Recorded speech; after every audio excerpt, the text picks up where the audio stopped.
Oops. Oops. Tapos, mga auntie ko, na problema ba kayo? Tulad ko, tingnan nyo naman, nakita nyo naman, di ba? Kayang-kaya na inibuksan yung ref namin mga auntie ko. So ngayon, naisipan ko na mag-order ng tingnan natin auntie ko kung ito legit pa siya na. Tingnan natin kung hindi na mabubuksan ng, hindi na ba kaya mabuksan ng mga bulut. Tingnan nyo naman auntie ko, di ba? Nabubuksan niya. So, itry natin ito na dumating na yung in-order ko na lock sa ref. Ayan, ito siya mga auntie ko. So, dalawa siya. Ayan. So, itry natin siya ngayon mga auntie ko.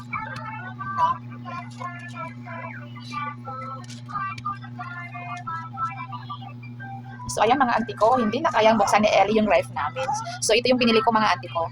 Ayan, ito siya. Pag mag-order ka nito mga auntie ko, bali dalawa na ito siya. 2 pieces mga auntie ko. Ayan po. So, di ba? Kapag double door yung ref ni mga auntie ko. Ayan, tingnan nyo.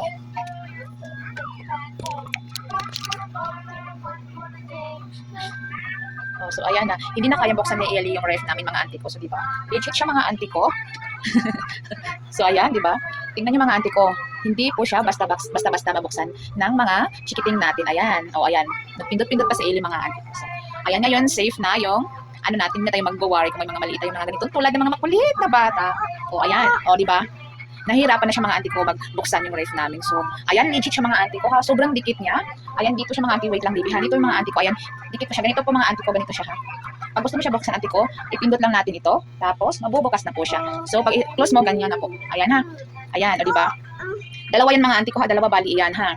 So, murang-mura lang mga auntie ko. Saan pa hinihintay yung channel? Lalo na kung may ganito kayo na mga makukulit na mga, ayan. So, ito mga auntie ko, ayan, hindi na kaya buksan ni Ellie yung ref namin. So, yun lamang mga auntie ko.